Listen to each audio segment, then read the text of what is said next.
Hey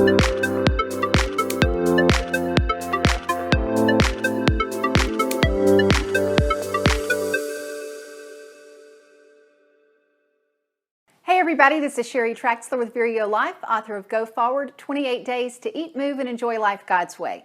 I have a special treat for myself today, and hopefully it's something you can learn from as well, because that's why I'm doing the videos.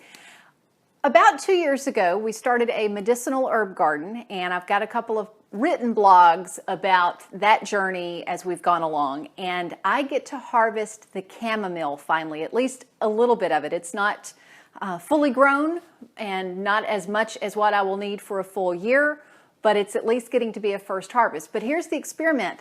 I've never done this before. So you get to learn as I learn. I've got a couple of books that tell me how, supposedly. One is Rosemary Gladstar's Medicinal Herbs, A Beginner's Guide, which I would definitely qualify as a beginner.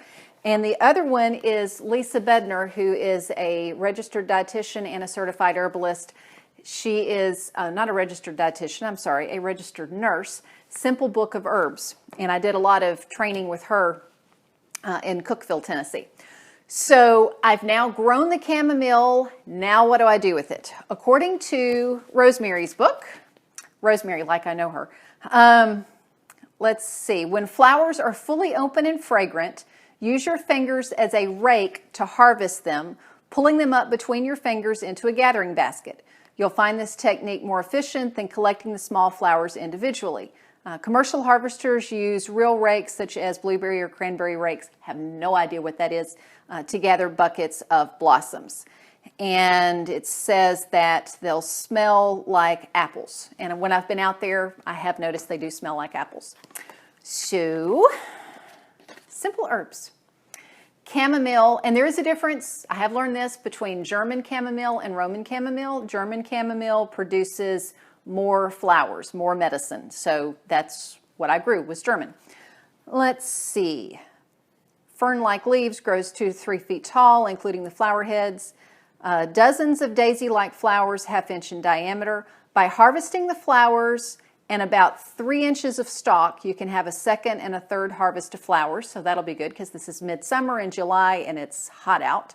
Flowers and leaves have a sweet apple scent, likes full sun. So they're planted in full sun.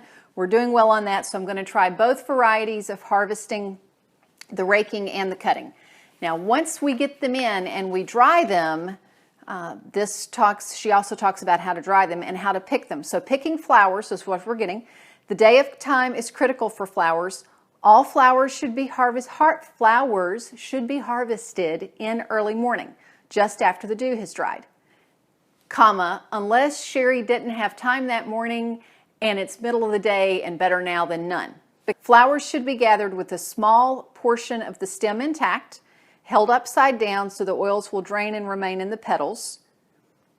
Okay, hopefully the petals are still on there, because they tend to drop their petals as others are not, and I don't really see myself going out there and individually going, oh, this one has petals, this one's almost ready to open, I'll come out and harvest it tomorrow. I don't think I'm going to be that picky. So now that I know how to pick them, it's time to change into t-shirt and hat to go pick because it is hot out there. I'm going to try both harvesting methods and see which one I like best. So one was to rake through and pull the heads. So that does pull very easily. And the other one was to cut the top 3 inches of the stems. So I'll do that after I gather a few more like this. This one is not dried, but as you can see, it's starting to turn brown. And there's an ant on my arm. I'm going to assume that that's still medicinal. Now I'm going to try the scissors, cutting the 3 inches. Cutting the 3 inches, definitely I can see where that would take a lot longer. However, if I want some of the leaves also, that'll be a good way to get that. One of the interesting pieces of growing your own herbs is getting to see all of the little bees and insects flying around on them. I have a few more plants to harvest, but I wanted to get a shot of this for you. And also let you know that for the plants that I've already harvested, I noticed that, yes, I did like the raking a lot, but I also noticed that there were a lot of pieces falling on the ground, a lot of the flower heads falling on the ground that is like, oh, I've got to spend time picking these up now. So really I'm finding that a combination of cutting that 3 inches down as well as raking is working well. I want us to look at the chamomile, not the chamomile I harvested, but the chamomile that is already dried that I purchased at an herb store. And the good news is they don't all have petals on them, so some of them do, so I don't feel too bad that some of the petals are off of the ones that I got. Some have some brown spots, so that's okay, and then some of them do still have the stems. So what I'm doing, like you can see that from there. There you go.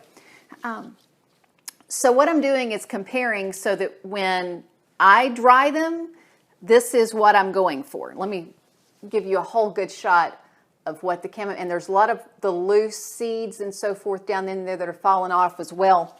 So that's what I'm going for eventually. This is the parchment paper that when I dumped it off of the basket into here, it's just been sitting here. So what I'm going to do, and again, I have not done this before, so what you're seeing is an experiment. We are going to see how it turns out. In this jar, I did not see any long stems, so I might be supposed to break them off smaller. In fact, I think I'll do that because they'll dehydrate. No, I won't. Those are pretty tough stems. I'll have to get my scissors to do that. But you get the gist from this, is that everything will be spread out, because when you look at the difference between the color of yellow there and the color of yellow of this, one is obviously dried and one is fresh. So I'm going to spread all of these out so that they will dehydrate.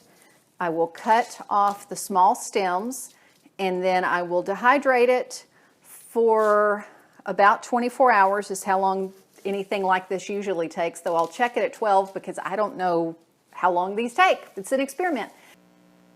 12 hours. That's how long I've been dehydrating the chamomile. And I have also let it set for a couple of days until I've had time to store it.